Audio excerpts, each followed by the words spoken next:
नाज़रीन कराम, इमरान खान के हवाले से एक बहुत बड़ी खबर सामने आई है। इमरान खान ने जेल में बैठकर एक दफ़ा फिर एक बहुत बड़ी कामयाबी, एक बहुत बड़ी जीत जो है वो अपने नाम की है। वो जीत कौन सी है?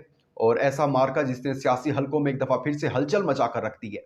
इस पर आपको डिटेल से इसका अहवाल देते हैं। इसके साथ साथ शहीद अरशद शरीफ की जो अहलिया हैं, सुमैया अरशद, उनके वारंट गिरफ्तारी जो हैं वो जारी कर दिए गए हैं। और नज़रें शर्म से झुक जाती हैं कि जब ये सुनने को मिलता है कि उनके वारंट गिरफ्तारी जारी हुए हैं। जिनके शौहर की इन्वेस्टिगेशन होनी थी कि उनको कीनिया में किसने मारा, उनके कत्ल में कौन मुलव्विस था, उसके बरक्स उनके ही अहले खाना के वारंट गिरफ्तारी जारी कर दिए जाते हैं। खैर, इस पर भी डिटेल में बात करते हैं, लेकिन आगे बढ़ने से पहले गुजारिश है आपसे कि हमारे चैनल को सब्सक्राइब कर लें, वीडियो को आखिर तक लाजमी देखिएगा और शेयर करना ना भूलिएगा। नाज़रीन करम, सबसे पहले बात करते हैं इमरान खान के हवाले से।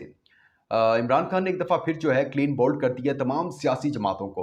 इससे पहले जब केपीके में ज़िमनी इंतखाबात हुए थे और उसमें तमाम सियासी जमातों ने सर पकड़ लिया था, ये देखते हुए कि पीटीआई की जो कामयाबी का तनासुब था। इमरान खान जेल में थे, पूरी क़यादत जेल में थी, पीटीआई मुकम्मल तौर पे जो है वो टूट चुकी थी, लेकिन उसके बाद भी पाकिस्तान तहरीक इंसाफ की कामयाबी का जो तनासुब था वो 90% से ज़ायद था। और अब गिलगित बल्तिस्तान में ज़िमनी इंतखाबात का नतीजा सामने आया है। पीटीआई ने इसके अंदर एक बड़ा मार्का मारा है और सरतोड़ कोशिशें की गई पीटीआई को हराने की।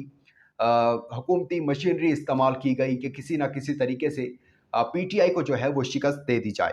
साबिक वज़ीर आला खालिद खुर्शीद के वालिद जो हैं, खुर्शीद साहब, उन्होंने वो इलेक्शन लड़े थे पीटीआई की तरफ से और जीत भी गए हैं। बहुत एक सख्त मुकाबला रहा था नून लीग और पीटीआई के दरमियान। तकरीबन जो खुर्शीद साहब हैं, इन्होंने 6000 समथिंग वोट जो हैं इनके हिस्से में आए और दूसरी तरफ जो नून लीग के कैंडिडेट थे, उन्होंने तकरीबन 5000 और कुछ वोट लिखे, यानी कि 1000 तकरीबन 950 970 और कई जगहों पे बताया जा रहा है, क्योंकि गैर हतमी गैर सरकारी नताइज आएंगे कि 1000 वोटों की जो थी फासला था, उनसे जो है ये सीट खुर्शीद साहब ने निकाल ली है।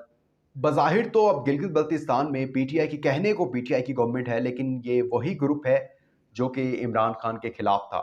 ये वही ग्रुप है, यानी कि जिसमें से कुछ लोग जो थे वो तरीन ग्रुप में शामिल हुए और फिर अब खटक ग्रुप में शामिल हो गए और इसी तरह पता नहीं अब कितने कोई ग्रुप बन गए थे, उनके अंदर ये शामिल हुए। तो अब वही इमरान खान के अगेंस्ट थे ये लोग भी सारे, तो इसीलिए हुकूमती मशीनरी बड़ी इस्तेमाल की गई। लेकिन इसमें जो एक अहम बात थी वो ये कि पीटीआई के कारकुनान ने एक अपने, यानी कि जो इमरान खान साहब कहते थे, अब वो उस पर अमल करना उन्होंने शुरू कर दिया। उन्होंने पूरा दिन पहरा दिया बैलेट बॉक्सों पर। जितने भी वोटर्स जा रहे थे उन उन सबको उनका ब्रेन जो था वो बताया उनको कि आपने वोट किसको देना है, किस तरह वोट देना है, वोट ज़ाया ना हो आपका। अब सारे हुकूमती जो जमातें हैं, सारी सियासी जमातें हैं, वो सर पकड़ कर इस टाइम बैठ गई हैं। वो इसलिए क्योंकि वो ये देख रही हैं, उनके सामने अब ये एक जो मंजर आम है वो सामने आ रहा है उनके, कि अगर इमरान खान जेल में बैठकर भी ज़िमनी इंतखाबात केपी के भी और गिलगित बल्तिस्तान के भी अब जीत सकते हैं, तो हम इलेक्शन 2024 में करवाएं, 25 में करवाएं, 23 में तो अब नामुमकिन ही है हो। लेकिन अगर हो भी जाते हैं, खैर, अगर 1 साल 2 साल 3 साल बाद भी करवाएं और इमरान खान को तब तक जेल में ही रखें, तो इस बंदे का तो पैगाम भी नहीं जा रहा आवाम तक। फिर भी आवाम के जो दिल और दिमाग में वो इमरान खान कैसे बैठ गया है और इसको निकालना कैसे है, अब वो निकाल नहीं सकते। निकालना उनको, उनके उनके लिए एक ही हल था, इमरान खान लोगों के जहनों से निकालने का, कि वो इमरान खान को जेल में बंद कर दें, तकरीरों पर पाबंदी लगा दी गई। ये साइकोलॉजी के हिसाब से ना, कि किसी का नाम ना लें, किसी को दिखाएं ना, तो वो भूल जाता है। लेकिन ऐसा उनको नहीं पता था कि अब इमरान खान लोगों के दिल और दिमाग जो है वो दोनों में बुरी तरह जो है ना वो समा चुके हैं। और उन्होंने अपना, अवाम ने फैसला सुना दिया कि आप जब तक रखना है जेल में रखें, हमने वोट देना है, आपने इंतखाबात करवाने हैं तो हमने वोट देना तो सिर्फ इमरान खान को देना है, इसके अलावा हमने किसी को वोट नहीं देना। तो ये एक साइन भी है कि अगर तमाम दोबारा से, अगर ये पीडीएम की जमातें दोबारा से ज्वाइन हो जाएं और सारा वही सीन जो 16 माह के अंदर हुआ, मुत्तहिद हो जाएं, तब भी जो इमरान खान को ये शिकस्त नहीं दे सकते। नाज़रीन, अब सबसे आखिर में अरशद शरीफ, शहीद अरशद शरीफ की अहलिया सुमैया अरशद के खिलाफ जो है वो उनके वारंट गिरफ्तारी जारी कर दी हैं। जुडिशल मजिस्ट्रेट अब्बास साहब ने उनके वारंट गिरफ्तारी जारी किए हैं और बहुत ही अफसोसनाक, बहुत ज़्यादा अफसोसनाक, मतलब इसके ऊपर कुछ कहने को ही नहीं बनता ना कि चलें ठीक है, हम इमरान रियाज का मान लेते हैं कि उन्होंने उनके खिलाफ मुकदमात बने, कुछ मुकदमात झूठे हैं, सच हैं, ये तो अब अदालत बताएगी। मैं कौन होता हूँ या आप कौन होते हैं इस पर डिसाइड करने वाले, ये अदालत ने बताना है, ठीक है। लेकिन अरशद शरीफ, अब हम एज अ एक कॉमन पाकिस्तानी बात कर रहे हैं ना, कि अगर वो सहाफ़ी को छोड़ दें आप, हम बात कर रहे हैं कॉमन पाकिस्तानी, वो चाहे मैं भी हो सकता हूँ, आप भी हो सकते हैं, ठीक है। कि एक बंदा जो एक दूसरे मुल्क में गया है, उसको टारगेट किलिंग में मार दिया जाता है और उसके खिलाफ इन्वेस्टिगेशन होनी है ना, सिंपल सी चीज़ है।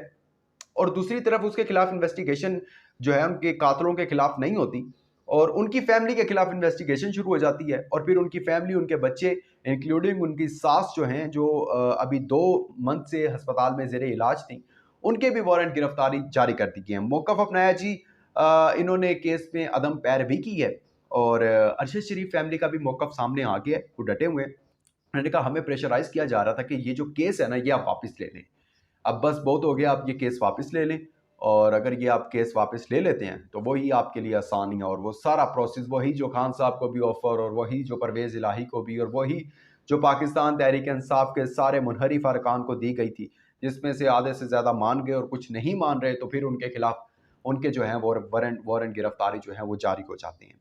तो इस टाइम पर उनके ख़ानदान को सपोर्ट करना, अच्छा अब देखिए ना, जब इंक्वायरी होगी तो पता तो चले ना मुलव्विस कौन है। पानामा में अरशद शरीफ का एक बहुत बड़ा किरदार था, बहुत सी चीज़ें सामने लेकर आए थे। जहांगीर तरीन के खिलाफ बहुत बड़ी जो चीनी माफिया थी, उसके खिलाफ बड़ा, और बहुत से लोग माफिया जितने भी थे, उनको वो एक मंजर आम के सामने लेकर आते थे, और उन्होंने जो करप्शन की होती थी, वो दिखाते थे कि इस प्रोसेस के ज़रिए इन्होंने करप्शन की, ये किया। लेकिन अब कंफर्म ही नहीं हो रहा ना। देखिए, अवाम की जो है माइंड में कि शायद एस्टेब्लिशमेंट ने उन्हें कत्ल करवाया, लेकिन ऐसा नहीं हो सकता। हो सकता है कि उन्होंने पानामा में चीज़ें सामने लेकर आए थे, तो नून लीग का कुछ पीपल्स पार्टी हो सकती है, जहांगीर तरीन हो सकते हैं, कोई भी हो सकता है।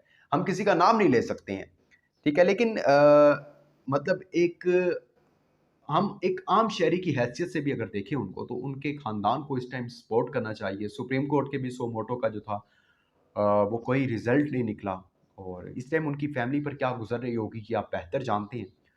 और एक हीरो की फैमिली, एक अरशद शरीफ नो डाउट एक हीरो हैं, हमारे हीरो हैं, आपके हीरो हैं, इस कौम के हीरो हैं। उनकी फैमिली के साथ ऐसा सलूक हो रहा है, तो आम पाकिस्तानी अगर ऐसा कुछ करे तो उसके साथ क्या होगा, क्या आप बेहतर जानते हैं। ये था जी सारा अहवाल, आपने जाना, आपका बहुत शुक्रिया। अपना इंपॉर्टेंट फीडबैक देना मत भूलिएगा। दीजिएगा इजाज़त, अल्लाह हाफ़िज़ नासिर।